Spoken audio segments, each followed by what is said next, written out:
Hi aspirants, welcome back to Competition Matters Daily English Session. So today's daily English session లో వెళ్ళిపోదాము.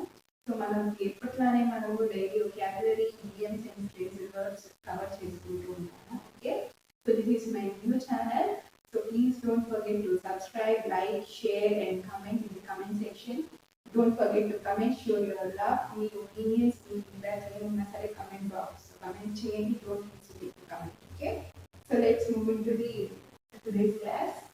So first vocabulary ఏంటి అంటే perseverance. See perseverance మనం ఎక్కువగా ఎక్కడ యూజ్ చేస్తుంటాం అంటే ఎక్కువ డిటర్మినేషన్ తోని ఎక్కువ దీంతో మనము ఏదైనా పాతకాలంలోని రాజులు కానీ మునులు కానివ్వండి తపస్సు చేస్తుంటారు. సో వాళ్ళు చాలా పర్సెవరెన్స్ అవన్నీ చేస్తుంటారు. సో దానికి మనం ఏం చెప్తుంటాం సినోనిమ్స్ పర్సిస్టెన్సీ, డిటర్మినేషన్, టెనసిటీ. సో ఇవన్నీ దీని యొక్క సినోనిమ్స్ వస్తుంటుంది. సో ఇంకొకటి మనం ఎలా యూజ్ చేయొచ్చు అంటే her perseverance preparation made her and doctor. అంటే పర్సెవరెన్సీ మనం ఏ పని చేయాలనుకున్నా చాలా డిటర్మినేషన్గా ఉండాలి, చాలా కన్సిస్టెన్సీతో ఉండాలి, ఎక్కడ గివప్ చేయకూడదు. సో అటువంటి సెంటెన్సెస్ ని మనము ఈ పర్సెవరెన్స్ అనే వర్డ్ని యూజ్ చేసుకోవచ్చు. అండ్ దీని యొక్క యాంటోనిమ్స్ ఏంటి అంటే ప్రొక్రస్టినేషన్ అండ్ డిలే, డౌట్. అంటే డిలే చేసుకుంటూ ఉండడం, డౌట్ఫుల్ గా ఉండడం. సో దీని యొక్క ఆపోజిట్స్ అయిపోవాలి దానికి. And next indispensable. So indispensable అంటే మీకు ఇది ఈజీగా గుర్తుండడానికి నేను ఎలా చెప్తాను అంటే ఇప్పుడు మనము ఏదైనా ఫంక్షన్స్ కి, మ్యారేజెస్ కి వెళ్ళినప్పుడు డిస్పోజబుల్ ప్లేట్స్ అనుకున్నాము. సో డిస్పోజబుల్ ప్లేట్స్ అనేది జస్ట్ యూజ్ చేసి యూస్ అండ్ త్రో లాగా పాడేస్తుంటాం. సో అది డిస్పోజబుల్ ప్లేట్స్. సో ఇది ఇండిస్పెన్సిబుల్ అని అంటే ఇండిస్పెన్సిబుల్ అండ్ డిస్పోజబుల్ కొంచెం దగ్గరగా ఉంది కదా. సో ఇండిస్పెన్సిబుల్ అంటే డిస్పోజబుల్ కి ఆపోజిట్. సో డిస్పోజబుల్ అంటే ఏంటి, యూజ్ చేసి పడేస్తుంటాం. యూజ్ చేసి పడేసేది అంటే క్రూషియల్ థింగ్స్ మనం యూజ్ చేసి పడేయలేదు కదా, ఇంపార్టెంట్ థింగ్స్ అది వేస్ట్ అని అనుకుంటేనే కదా మనం యూజ్ చేసి పడేస్తుంటాం జనరల్ గా. సో అలాగా ఇండిస్పెన్సిబుల్ అంటే యూజ్ చేసి పడేసేది కాదు కాబట్టి ఇది ఇండిస్పెన్సిబుల్ కాబట్టి అంటే ఇది క్రూషియల్, ఇది ఇంపార్టెంట్, ఇది ఎసెన్షియల్, ఇది ఒక vital.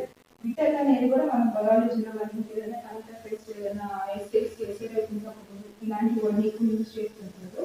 It plays vital role, major role అని చెప్పి ఇంపార్టెంట్ రోల్ అలా వస్తుంటుంది. దీని యొక్క యాంటోనిమ్ ఏమవుతుంది, ఇంపార్టెంట్ అంటప్పుడు ఇంకోటి ఏమవుతుంది, వేస్ట్, ఉపయోగం లేనిది, అన్ఇంపార్టెంట్, ఇవన్నీ దీని యొక్క యాంటోనిమ్స్ అవుతుంది. ఓకే, సో సూపర్ ఫ్లోయస్ అంటే అన్నెసెసరీ అని వస్తుంది, అన్వాంటెడ్. ఇప్పుడు ఇంగ్లీష్లో చాలా types of grammar errors, mistakes అనేవి ఉంటుంటుంది కదా. సో ఒక దగ్గర మీరు ఎగ్జామ్స్లో గ్రామర్ సెంటెన్స్ కరెక్షన్స్ వచ్చినప్పుడు అక్కడ కొన్ని వర్డ్స్ అనేది సూపర్ ఫ్లోవర్స్ గా ఇస్తుంటారు. అంటే ఏంటి, అక్కడ అది అవసరం లేదు, ఎక్స్ట్రాగా ఇస్తుంటారు. సో అలాంటి సెన్స్ మనం సూపర్ ఫ్లోవర్స్ అని మీరు ఎక్కడైనా క్లాసెస్ లో కానీ ఎవరైనా ఎక్స్ప్లెయిన్ చేసేటప్పుడు యూజ్ చేస్తుంటారు. బట్ దాని యొక్క పర్టికులర్ మీనింగ్ ఏంటి అంటే సూపర్ ఫ్లోవర్స్ అంటే అన్నెసెసరీగా ఎక్స్ట్రా అన్నమాట. ఓకే, అన్నెసెసరీ అవసరం లేకుండా ఎక్స్ట్రాగా ఇవ్వడం, అవసరం లేదు ఆ సెంటెన్స్ లో. సో ఆ సెన్స్ మనం సూపర్ ఫ్లోవర్స్ అని అంటున్నాము.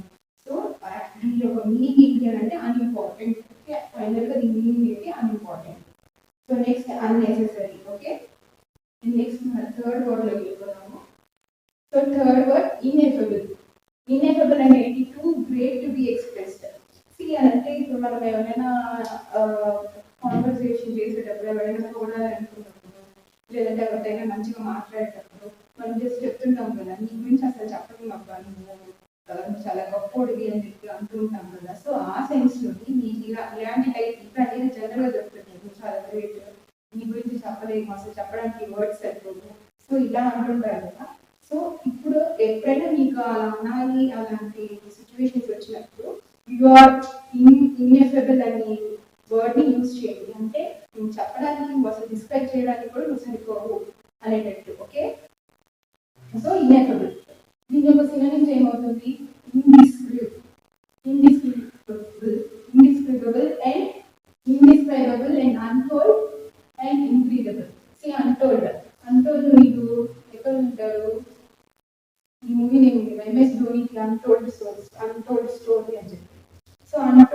స్టోరీ అని అంటే ఇక్కడ ఏ మీనింగ్ వస్తుంది అంటే మనం చెప్పడానికి కూడా అది సరిపోదు, అంత గ్రేట్, అంత ఇది అని మనం చెప్పే దాంట్లో అంతోళ్ళ యూజ్ చేస్తాం కాబట్టి సో ధోని యొక్క లైఫ్ స్టోరీ తీసిన మూవీ కూడా అంతోళ్ళ అని పెట్టడం జరిగింది. ఓకే, సో ఇంక్రీడబుల్ కూడా మనం ఎక్స్ప్రెస్ చేయలేము అంత గ్రేట్ అంత గొప్పతనము అని చెప్పి చెప్పడానికి సెన్సర్ యూజ్ చేస్తుంటారు. ఇంక్రీడబుల్ మనము వింటుంటాము ఇంక్రీడబుల్ ఇండియా అని చెప్పి, అంటే మనం డిఫైన్ చేయడానికి కూడా సరిపోదు అంత గ్రేట్ అని చెప్పే సెన్స్ లో ఈ వర్డ్ కూడా మనం యూజ్ చేసుకోవచ్చు. Next Antony. సో మనం ఏదైనా చెప్పలేము, ఎక్స్ప్రెస్ చేయలేము అన్నప్పుడు దాని యొక్క ఆపోజిట్ ఏమవుతుంది? ఆబ్వియస్ గా ఎక్స్ప్రెస్ చేయగలము. So communicable, expressive and comprehensible. Comprehensible అంటే ఈజీగా అర్థమయ్యేది, సో మనం అర్థమయ్యేది, సో ఆ సెన్స్ అనేది వస్తుంది. కాంప్రహెన్సిబుల్, కమ్యూనికబుల్, ఎక్స్ప్రెసివ్ దీని యొక్క ఆపోజిట్స్ అవుతుంటాయి. And next light. లైట్ అంటే ఏంటి? అన్ఫార్చునేట్ సిచ్యువేషన్స్, అనుకోకుండా జరిగినప్పుడు, జరిగినప్పుడు సాడ్ సిచ్యువేషన్స్, డిఫికల్టీస్ వచ్చినప్పుడు, సో ఆ సిచ్యువేషన్స్ ని మనం లైట్ అనే వర్డ్ డినోట్ చేసుకోవచ్చు. So difficulty, predicament. Okay, and next antonyms. So దీని యొక్క యాంటోనిమ్స్ ఏమవుతుంది? Comfort, peace and pleasure. అంతేకాదు ఇప్పుడు ఏదైనా డిఫికల్ట్ సిచ్యువేషన్స్ వచ్చింది అంటే దానికి ఆపోజిట్ ఏమవుతుంది? హ్యాపీగా ఉండడం, జాయ్గా ఉండడం, ప్లెజర్గా ఉండడం. సో ఇవన్నీ దీని యొక్క ఆపోజిట్స్ అవుతుంది. కంఫర్ట్గా ఉండడము. అండ్ నెక్స్ట్ లైట్, ఇది వర్బ్ సెన్స్ లో యూజ్ చేస్తే దాన్ని ప్రామిస్ ఇవ్వడం, ఆ సెన్స్ ఆ మీనింగ్ వస్తుంది. ఇది వర్బ్ గా యూజ్ అయితే ఓకే ఏంటి లైట్ అనేది. And next ఓఫింగ్. ఓఫింగ్ అంటే ఫ్యూచర్ లో జరిగేది, ఫ్యూచర్ ఇండికేట్ చేస్తుంది అనమాట ఈ ఓఫింగ్ అనేది కూడా. దీని యొక్క సినోనిమ్స్ ఏంటి? Here after, eventually. సో మీరు ఈ వర్డ్ ని ఎక్కడ ఎక్కువగా వింటారు అంటే స్కూల్స్ లో మేడమ్స్ కానీ సర్స్ కానీ here after you should not repeat this అనేది వార్నింగ్స్ ఇస్తుంటారు. ఓకే, సో అంటే ఏంటి? ఇంకా మీదట ఇప్పటి నుంచి ఫ్యూచర్ లో నువ్వు ఎప్పుడు ఇది మిస్టేక్ మళ్ళీ రిపీట్ చేయకూడదు అని చెప్పి వార్నింగ్స్ ఇచ్చే టైంలో ఇది ఎక్కువ యూజ్ చేస్తుంటారు. మీరేమో కానీ నేనైతే నా స్కూల్ టైంలో ఇది మా మేడం సార్ చాలా సార్లు విన్నాను. Here after you should not repeat this or else you will be punished or else you will be expelled from the class room అనేది ఇలాంటి పెద్ద పెద్ద వర్డ్స్ అన్ని యూజ్ చేస్తున్నారు. అండ్ దీని యొక్క మీనింగ్ ఏంటి? ఎవెన్చువల్లీ. ఆఫింగ్ కి సినోనిమ్స్ ఇవి అవుతుంది. ఫ్యూచర్ లో జరగబోయే ఫ్యూచర్ ని ఇండికేట్ చేసేది hereafter and eventually. And దీని యొక్క యాంటోనిమ్స్ ఏమవుతుంది? Past and posterity. So already జరిగిపోయిన దాని పాస్ట్ అండ్ పాస్టెరిటీ దీని యొక్క ఆపోజిట్స్ అవుతుంది. ఓకే, సో ఇది ఒక 5 వొకాబులరీ ఈరోజు సెషన్. అండ్ నెక్స్ట్ ఈడియమ్స్ లోకి వెళ్తాము.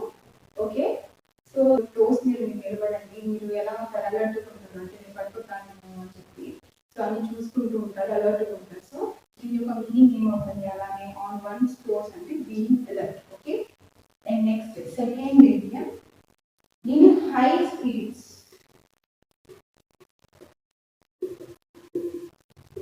ఓకే, ఇది second idiom. In high speeds అంటే ఏంటంటే వెరీ హ్యాపీ మూడ్ లో ఉన్నప్పుడు, మనం చాలా హ్యాపీగా ఉన్నప్పుడు, చాలా యాంగ్జైటీగా ఉన్నప్పుడు, జాయ్ఫుల్ గా ఉన్నప్పుడు, సో అలాంటి సెన్స్ లోని ఇన్ హై స్పీడ్స్ అనేది యూజ్ చేస్తుంటాం. ఒక ఇడియం అనేది యూజ్ అవుతుంది.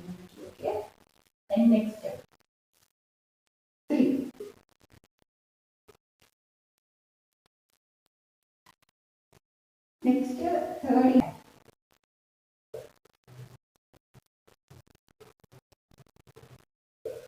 సో టు వెల్దీ క్యాట్ అంటే to face risk.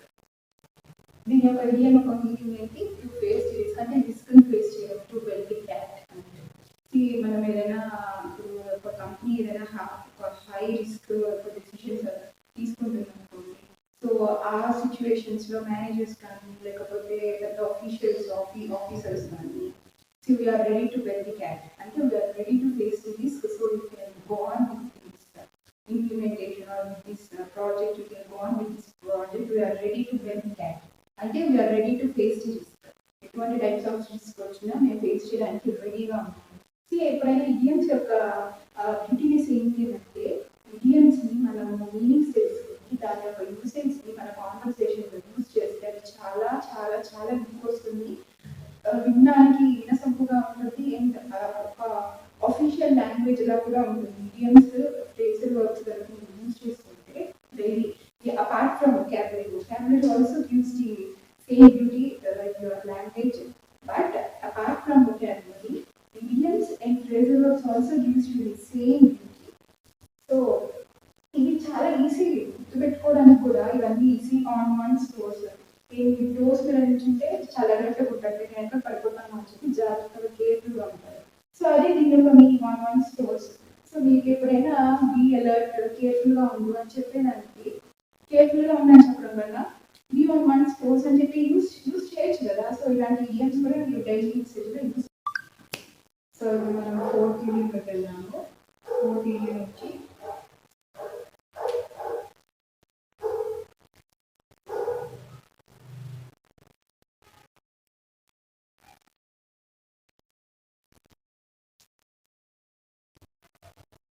it's Greek to me. మన ఫోర్త్ ఇడియం.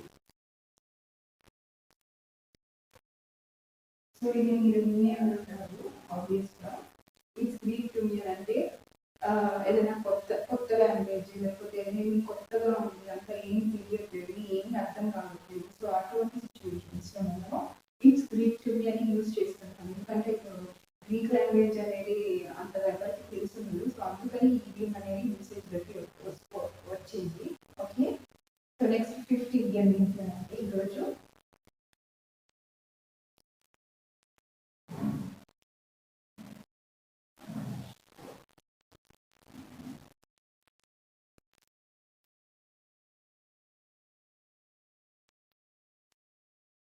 సో ఈ క్లోజ్ షేప్ అంటే నారో ఎస్కేప్.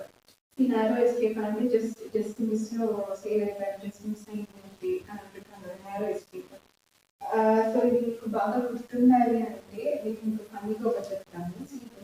రీల్స్ అనేది ఏదో ఒక రోజుకి ఒక 5 minutes 10 minutes రిలాక్స్ అయ్యే టైంలో చూస్తూనే ఉన్నాను. ఇప్పుడు చాలా ట్రెండింగ్గా ఉంది రీల్స్ అనేది. సో అందులో స్క్రీన్ అనేది చెప్తారు కదా, ఒక డైలాగ్ ఉంటే చచ్చిపోయి ఉండే అని చెప్పి. సో అలాగా ఆ టైప్ ఆఫ్ సిచ్యువేషన్స్ మనం ఈ క్లోజ్ షేమ్ అనేది యూజ్ చేసుకోవచ్చు, అంటే నారో ఎస్కేప్ అన్నమాట. సో ఇది ఈ ఒక 5 vocabulary అండ్ 5 idioms ఈరోజు. అండ్ నెక్స్ట్ మనం ఫ్రేజల్ వర్బ్స్ వెళ్ళిపోతాము. ఫ్రేజల్ వర్బ్ ఏంటి అంటే first one set back, second one set about. See set back and set about. See set back అంటే ఏమైనా డిలే అయినట్టు రీసెర్చ్ చెప్పడము, డిలే చేయడము, పోస్ట్పోన్ చేయడము. సో ఆ యొక్క సెన్స్ వస్తుంది సెట్ బ్యాక్ అంటే. అండ్ సెట్ అబౌట్ అంటే టు బిగిన్ చేయడం, టు బిగిన్.